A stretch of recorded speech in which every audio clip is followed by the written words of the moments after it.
Assalamualaikum warahmatullahi wabarakatuh. Salam sejahtera. Kita jumpa lagi untuk siaran hari Sabtu. Hari ini 27 hari bulan. Mohon maaf banyak-banyak kerana kami kelewatan 35 minit. Kerana saya ada mesyuarat tadi.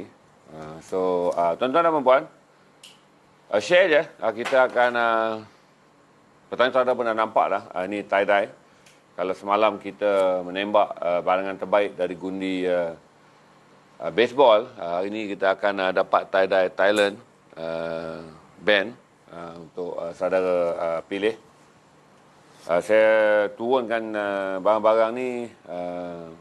Kalau bagi lepas ni kita akan naik juga combo Hawaii, kerana 2 hari ni memang kita tumpu pada tie-dye dan Hawaii yang untuk saudara pilih, kerana ini adalah gundi terbaik untuk diturunkan pada hujung bulan. Tapi pada mereka yang masih mahukan combo mampu milik bagi baju baseball, just request je. So, saya akan naik tie-dye ini mungkin mengikut tempo kelajuan pembelian, dan kemudian bagi mereka yang nak menanti baju baseball, saudara request je. Saya petang ni saya akan turunkan campur je, sebab kita ada 2 hari je, ini hari dan besok, untuk menghabiskan 2 combo item yang saya rasa menjadi pilihan tuan-tuan, kerana sejarah kita dah buka 4 gundi baseball, dan ini kali kedua kita naikkan gundi kedua daripada tie-dye Bangkok. Jadi tie-dye ini masih lagi mengekalkan konsep band. Iron Maiden dan Rolling Stone ada Harley Davidson sikit, tuan-tuan. So saya harap apa yang kami turunkan petang ni akan menggembira dan membolehkan saudara mendapat barang mampu milik. Saya mengucapkan juga ribuan terima kasih pada mereka yang bersama hari Sabtu, hari Jumaat semalam, menceriakan kembali bulan Mac, yang kita tahu bahawa dalam setiap tahun circle Mac dan September adalah circle yang dianggap sebagai circle yang perlahan bagi sektor retail.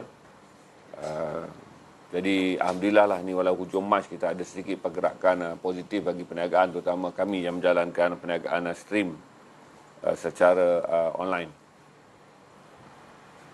Tuan-tuan dan puan, kita ada berapa angka sekarang? 1.4 share, tuan-tuan. Saya tahu kata petang Sabtu ramai orang yang bergerak dan berjalan. Walaupun Liga Inggeris tak ada malam ni kerana kejohanan semua Liga Eropah berhenti bagi membolehkan laluan kepada kelayakan Piala Dunia 2022 bermula di Eropah.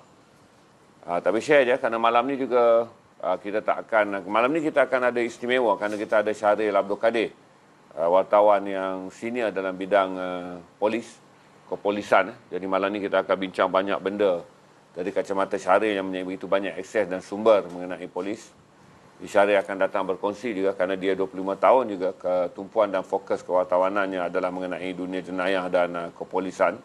Jadi saya rasa banyak saudara nak tahu, kerana Syahril juga pernah mewawancara one-to-one dengan Ketua Polis Negara.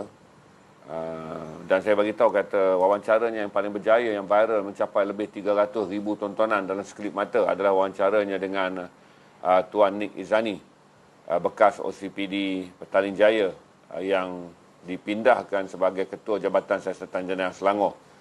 Itu antara interview yang paling viral, yang saya terkejut juga, tuan-tuan, kerana interview yang begitu serius tentang dunia kepolisan telah mendapat tontonan 300,000 dengan begitu pantas. Ini memberi gambaran bahawa bagi orang yang stream macam saya, tuan-tuan, saya mula menggambarkan bahawa kalau kita menurunkan kandungan-kandungan yang mempunyai kesedaran sosial yang tinggi, kita mengajak masyarakat berfikir pada aras tinggi, dia sebenarnya tidaklah boleh kita mengatakan bahawa masyarakat Malaysia adalah masyarakat beautiful Nara yang hanya tahu gosip-gosipan. Masyarakat Malaysia adalah masyarakat Raja Lawak. Kerana saya terkejut juga kerana rakan-rakan streamer saya yang menjalankan stream, walaupun tidaklah dalam bentuk stream garasi, tetapi dipanggil stream interview one-to-one, ataupun dipanggil sebagai portal podcast base, sangat berjaya. Antaranya adalah Syahril Kadir. Walaupun pergerakan portal tersebut agak perlahan, tetapi akhirnya apabila mereka berjaya menemukan ramuannya yang luar biasa, adalah satu yang luar biasa, tuan-tuan. Wawancara yang panjang mengenai dunia kepolisan boleh mencapai 300,000 view tanpa paid, kerana Syarikat Kadir dan PACE-nya dan juga Malaysian Gazette tidak mengamalkan Bush and Paid. Jadi tahniah kepada mereka yang selama ini memberi sokongan pada kandungan intelek berdaya fikir tinggi ni, kerana dia menggembirakan seorang streamer seperti saya untuk melihat pasaran dan juga potensi stream tidak lagilah kita sebut sebagai konten lekeh-lekehan, kerana kebijaksanaan orang Melayu boleh dipacu, kebijaksanaan orang Melayu boleh dibina, dan akhirnya mereka akan sama menyertai dunia kebijaksanaan untuk berbincang, berdiskusi dan mendengar pandangan-pandangan intelek yang luar biasa. Pertama, saya nak ingatkan saudara bahawa data baru telah dikeluarkan. Mahfuz akan tunjukkan ini adalah data yang paling mengejutkan. Tapi ada satu lagi yang lebih mengejutkan. Saya baru saja habis meeting dan kemudian naik Grab. Saya terkejut bila berita yang pertama saya baca di Grab, tapi saya sharekan kemudian. Saudara telah melihat bahawa ini adalah data yang dikeluarkan yang terkini mengatakan bahawa Malaysia adalah pilihan kedua yang terbaik bagi pelabur asing. Jadi ini antara yang saudara perlu awasi. Kerana tak ada data kat sini. Tapi saudara tengok je data yang diprint oleh Mahfuz. Berarti semua orang bersetuju apabila ekonomi mulai pulih selepas COVID-19. Malaysia tersenarai sebagai negara kedua yang berpotensi paling tinggi di Asia Tenggara. Dia tidak merujuk pada ASEAN, tuan-tuan. Dia merujuk kepada Asia Tenggara dan Asia Timur ni. Jadi berarti bersedia, tuan-tuan, bahawa ini adalah kajian data yang dijalankan oleh 1,000 CEO dan CFO. Mereka memegang jawatan, hanya mereka yang memegang jawatan Ketua Pegawai Eksekutif dan Ketua Pegawai Kewangan saja yang layak memberi pandangan dalam undian untuk memilih negara manakah yang berada dalam ranking top 10 bagi pasaran ekonomi dunia. Dan Malaysia disenaraikan sebagai negara yang kedua paling berpotensi untuk pelabur. Ini akan mengingatkan kita, tuan-tuan, saya tak mahu kita terperangkap dengan kejumudan berfikir tentang politik dan kemudian memperlekehkan negara kita tentang politik. Tetapi tidak semua struktur ekonomi dan juga pelabur ekonomi melihatnya sebagai isu utama. Berarti daya saing dan juga kedudukan posisi Malaysia untuk tumbuh maju adalah pilihan utama 1,000 CEO yang diwawancara di seluruh Asia. Berarti mereka adalah pengendali dana, mereka adalah pengendali perniagaan, mereka adalah pengendali pelaburan, yang meletakkan undi Malaysia di tempat yang kedua paling tinggi. Jadi ini adalah berita baik. Saudara ambil saja perkara ini dan jadikan sedikit semangat untuk tidak terus putus asa dan terus mengeluh ketika ekonomi makin perlahan. Dan seterusnya saudara mengatakan bahawa keadaan COVID-19 telah menjerumuskan kita ke dalam kelembapan ekonomi. Tetapi 1,000 CEO dan CFO yang mengundi di dalam kajian yang dijalankan ini mengatakan Malaysia adalah negara kedua terbaik. Pastinya yang pertama adalah Singapura. Jadi bagi anda semua, ambil benda ni jadi semangat. Jangan berkeluh kesah, teruskan bekerja, majukan diri, majukan fikiran, kekalkan positif, kekalkan semangat untuk bergerak ke depan dan akhirnya percaya bahawa dengan kerja kuat, disiplin, mengekalkan fokus adalah usaha untuk saudara memajukan perniagaan saudara. Untuk vaksin pula, setakat ni di seluruh dunia, daripada 7.5 bilion penduduk dunia, 500 juta telah pun menerima suntikan vaksin. Angka yang tinggi tu, tuan-tuan. Kerana kalau mengikut data yang ini, pada 2 bulan pertama, ketika vaksin mula diperkenalkan dan pengeluarannya mula diedarkan, 2 bulan pertama, dunia hanya mampu menyuntik 100 juta. 2 bulan yang pertama, berarti 60 hari hanya ada 100 juta. Tetapi sekarang, setiap 8 hari, dunia mampu menyuntik 100 juta. Berarti 8 hari 100 juta, 8 hari 100 juta, 8 hari 100 juta. Berarti saya rasa proses pemvaksinan untuk membentuk komuniti imunisasi, iaitu komuniti yang telah pun menerima vaksin di seluruh dunia akan berlaku dengan pantas. Saya pilih tajuk vaksin ini dan tajuk ekonomi untuk menggambarkan kepada saudara bahawa apabila saudara melihat begitu pantasnya pemvaksinan COVID-19 dilakukan di seluruh dunia, saudara juga dapat yakin bahawa ekonomi dunia akan bergerak dengan begitu pantas. Berarti gunakanlah kajian yang disediakan oleh 1,000 orang CFO dan CEO ini menggambarkan Malaysia sebagai negara kedua yang maju untuk saudara mula bersedia. Di Malaysia, persuntikan vaksin saya rasa akan mencapai angka yang laju pada April kerana kita telah pun mencapai 500,000 suntikan. Kita dijangka mencapai 500,000 suntikan. Setakat ini 2 hari lepas adalah 443,000 mereka yang menerima suntikan, manakala 100,000 telah menerima 2 dos suntikan. Berarti saya jangka pada penghujung bulan Mei, kemungkinan kita boleh mencapai angka 3 juta hingga 3.5 juta suntikan. Berarti kalau kita bekerja kuat, tuan-tuan, untuk Ogos dan boleh mencapai September, sekiranya rakyat Malaysia semua memilih untuk tidak tenggelam dan kelang kabut dengan gerakan anti vaksin dan pandangan pesimis serta tidak bertanggungjawab untuk menyertai komuniti vaksin, kita tidak akan mencapai 8 ataupun 10 juta angka pada hujung bulan Disember ketika ekonomi dunia telah memacu laju. Jadi ambil maklumat saya dengan mengatakan bahawa suntikan vaksin adalah sebahagian daripada keperluan kita menyumbang kepada negara kalau kita mahu menepati perangkaan yang dikeluarkan oleh 1,000 orang CFO dan CEO dunia yang menyenaraikan Malaysia adalah negara kedua terbaik bagi pelaburan di rantau Asia. Untuk pengetahuan tuan-tuan juga, 508 juta vaksin telah diedarkan di seluruh dunia. Berarti angka pengedaran sangat pantas. Kalau saudara lihat daripada jumlah tersebut, 54% adalah di negara maju. Berarti siapa yang memiliki wang, dia akan memiliki vaksin.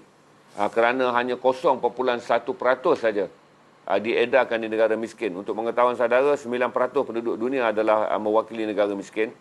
Berarti negara-negara maju mendapat 54% dengan 26% dikuasai oleh Amerika Syarikat. Amerika adalah negara yang paling prominent dalam penguasaan vaksin, berarti mereka akan menjadi negara hijau yang paling utama. Kerana satu adalah Pfizer adalah syarikat yang beroperasi di Jerman. Di Eropah berlaku sedikit kekecohan.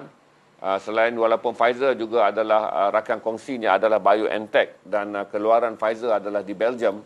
Tetapi Eropah hari ini berkelahi dan bertelagah dengan United Kingdom yang mengeluarkan AstraZeneca. United Kingdom sepatutnya pada tarikh hingga semalam telah membekalkan 180 juta vaksin untuk negara-negara Eropah. Tetapi mereka hanya membekalkan 30 juta vaksin. Dengan timbullah prasangka dan perdebatan di kalangan negara Eropah dengan mengatakan bahawa United Kingdom mengutamakan pengeluaran vaksin bagi suntikan dalam negara dan juga negara-negara yang rapat dengannya. Kita tahulah Brexit punya kes ni apabila Britain nak keluar daripada Kesatuan Eropah, tuan-tuan. Semangat dan kesetiaan dia kepada Kesatuan Eropah mulai pudar. Jadi itu berita yang saya share dengan saudara untuk saudara melihat juga proses vaksin. Jangan lupa daftar dalam MySejahtera. Saudara, jangan buat perangai Melayu dulu, saudara. Menangguh dan menangguh. Daftar segera, saudara. Daftar awal supaya saudara dapat segera dikenal pasti. Jadi apabila di kawasan saudara proses pemvaksinan awam, kerana saya jelaskan pada saudara ada pertindihan. Vaksin yang dikeluarkan untuk golongan barisan depan, 500,000 orang, akan disuntik pada Mac, April. Tetapi pada Mei, 9.4 juta orang mereka yang berada dalam golongan komoditi, iaitu golongan yang mempunyai penyakit kritikal, akan mula disuntik. Tapi suntikan Mei juga berjalan serentak dengan 18 juta orang. Mereka yang berusia 18 tahun ke atas yang juga dikenal pasti sebagai golongan yang akan disuntik. Jadi jangan tangguh kerana walaupun jadual pemvaksinan akan berakhir pada bulan Disember dalam jangkaan saya, tapi saya rasa dia akan menjadi lebih cepat. Selain daripada kita bergantung kepada kecekapan YB Khairi Jamaluddin untuk menguruskan operasi pemvaksinan, terutama import dan juga pengagihan vaksin di seluruh negara, kita juga memerlukan anda semua, rakyat Malaysia, untuk mendaftar dan kemudiannya memberi komitmen apabila jadual suntikan penggiliran anda telah dicapai. Buat masa sekarang ini, angka pendaftaran masih lagi rendah. Kita masih menanti kerana kalau berdasarkan angka yang dikeluarkan pada 2 minggu sudah, saya rasa belum sampai 1 juta orang yang mendaftar. Jadi saya nampak ada perangai Melayu lama je, tuan-tuan, itu malas untuk mendaftar.